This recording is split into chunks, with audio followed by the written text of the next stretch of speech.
If you're a service-based business owner, there are likely two things that you are not asking for that you should, that are costing you marketing visibility and financial stability. And that is unacceptable. We have to get you to fix these two things. I'm going to tell you exactly what they are. Got a system for you, a template that you can use, that you can download right away and put this into practice in your business. And it will make you a much more stabilized, much more visible business owner moving forward. I'm Nick Armstrong, and this is the WTF Marketing Podcast. I want you to stick with me for a minute as I talk with you about what a system to build marketing funnels looks like. I shared last time that about 60% of you wanted help with your marketing and visibility, your sales, and your funding stability. And about 25% of you said that you needed better systems in order to do that particular thing. Now, I like to use AI for certain things. Developing your unique selling proposition is maybe not one of them, right? The pieces that, you've got expertise and it's not the best use of your time and it's not something that you might want to hand off to somebody else. Those are things that you could probably put AI onto, right? Where you know enough about the thing that it's going to deliver to, edit and know what's wrong so that you can course correct, because AI tends to deliver some crazy stuff sometimes. When we're talking about your sales process and your funnel development, this is a process that you do not want to take the humanity out of. So while you could throw this into Claude or ChatGPT, I'm going to encourage you very strongly to not do that. And I'm going to walk you through the funnel template that I created with a client so that you can actually go through this on your own and figure out how to develop new funnels for your business. It is not hard, but you're going to have to think about some things as we go. So I'm going to share my screen here and we're going to walk through it piece by piece. Okay. This is the marketing funnel template.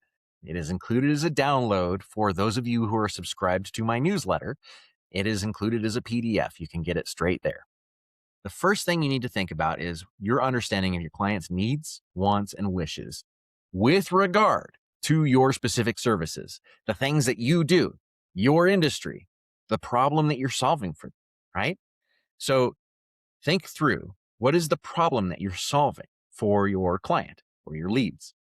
How do your clients and leads talk about that particular problem? What's the specific phrasing? What's the wording that they use? Dive in deep, get this right. Interview the people who are in your target market, because if you don't get the wording right, the way that you describe it is not going to connect with them when you're saying how you're going to solve it. What do your clients know about, and how do your clients feel about your industry? What do they know and what do they feel? Those might be two different things. For instance, I love my lawyer. I don't really enjoy thinking about all of the things that the lawyer is protecting me from. Who, by the way, is Brian Hanning, that damn lawyer. Absolutely. Definitely need to have a lawyer on your side if you're doing anything in the world of business. A lawyer is a really good asset to have. What is important to your clients rationally? What are they thinking about, right? This is not the emotional side of the brain. This is the logical side of their brain. Then, what is their emotional side of their brain telling you about what is important to them, about this particular problem, about how you solve it, about what's possible if something changes? What are the rational and emotional costs of not solving the problem that they are facing? And when you have solved the problem for them, or when they have solved the problem with your help, what are they going to feel? What's possible for them as a result? And what are some ways that you can describe your offer in a way that highlights the positive future state for your customer? Once you've thought about some of those questions, then we can start building out the funnel, because that makes it a lot easier. So I have just on the very first part of this system, those questions. And the second page is, what are the details about this particular funnel? We're going to go through all of these steps, so don't worry about that second page yet.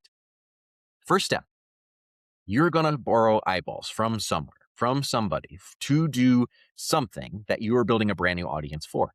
Are you speaking at an event? Are you teaching a class or a workshop? Are you networking? Are you guesting on a podcast or a newsletter or a blog? Are you going and talking to people one-on-one?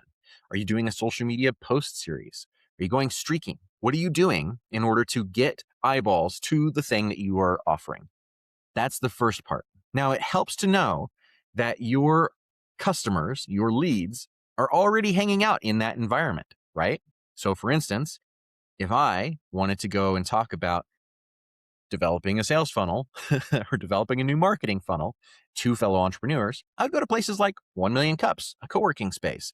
I would go to a trade show where I could maybe put on a little workshop or a 5-minute presentation. I would go to Founded in Foco. In fact, that was the entire reason that Founded in Foco was created, so that we could share knowledge with each other. These are the spaces where you might have the opportunity to get in front of people and share those eyeballs. The next thing that you need to do is think about the conversion. How do you steal the organization that has the eyeballs? How do you steal the eyeballs for yourself? Now, it's not destructive stealing. It's more like lighting a candle with another candle, right? So you want their attention and you want to be offering something of value to those people. Now, I refer to them as eyeballs. Don't get offended by this.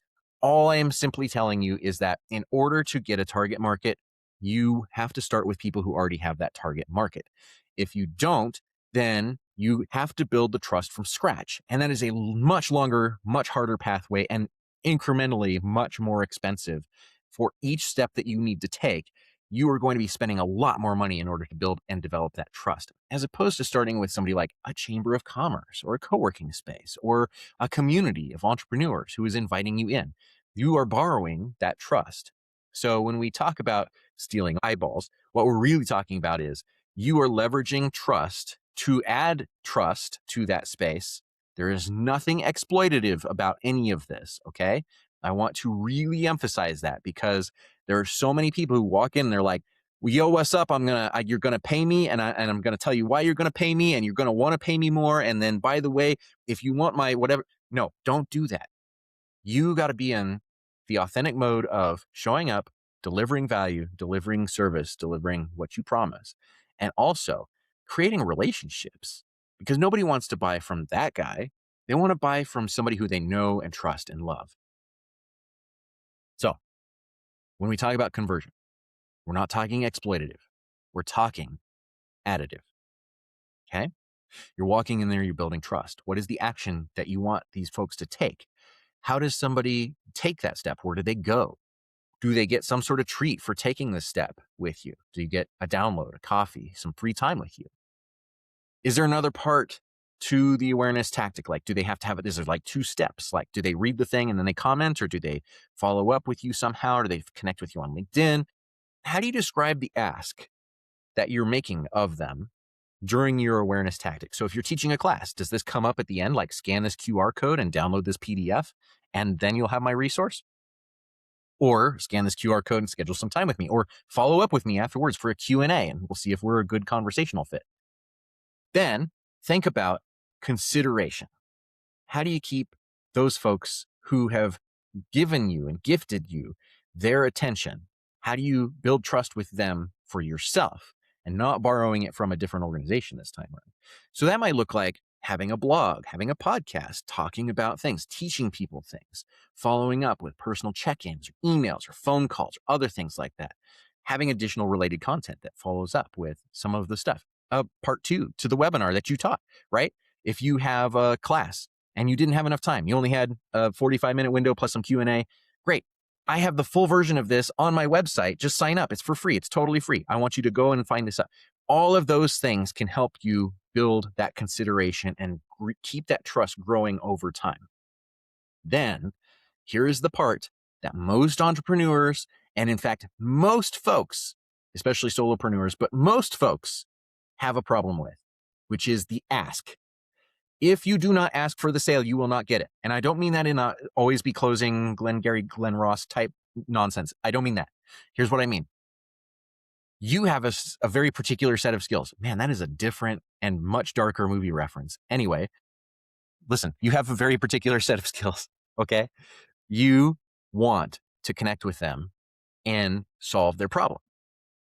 If you don't do both of those things, and they don't think that you have a very particular set of skills that can help solve their problem, then you've missed parts 1 through 3, right? Go back over those and try that again. When it comes to the ask, You can schedule coffee with them. You can give them some free time. You can send a thank you note and follow up with them.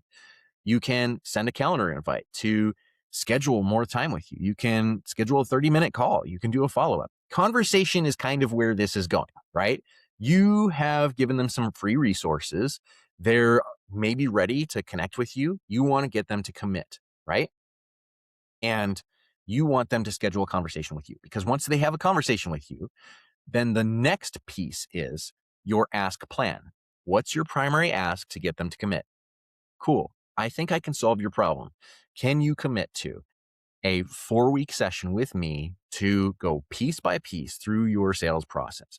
Can you connect with me on this campaign? And I would love to design a poster and some social media for you that I think would really connect with your audience. Doesn't matter. Those are 2 marketing examples, right? Doesn't matter what the ask is, but you know how to solve their problem. Like, hey, I've heard you say that you have this audience that you're trying to reach. What would it mean to you to connect with this audience? I think I can help you with that. Would it be helpful if I could design the poster and the social media content and the everything else, the blog posts, and you outline your ask, right?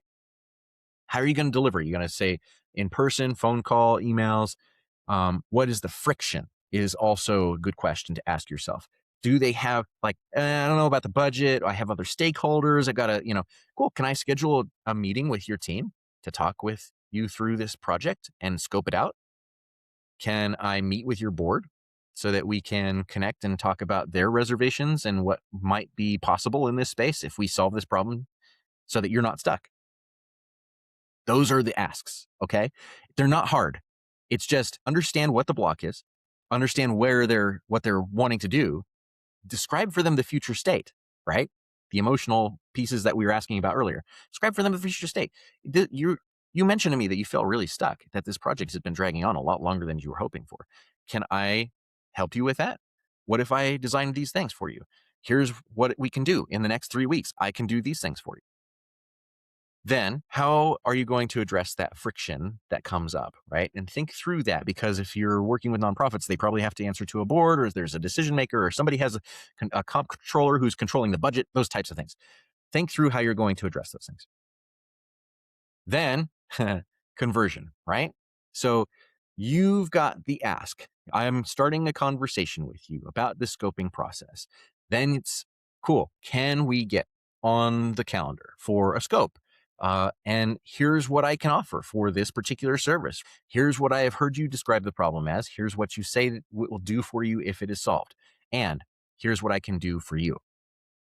You were always the person that is working to help them.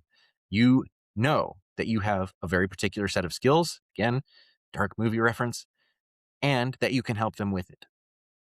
Don't let them languish in being stuck or without the advent of your skills, because you know that you have something valuable to offer. Otherwise, you wouldn't be watching this. You wouldn't be here with me on the WTF marketing website.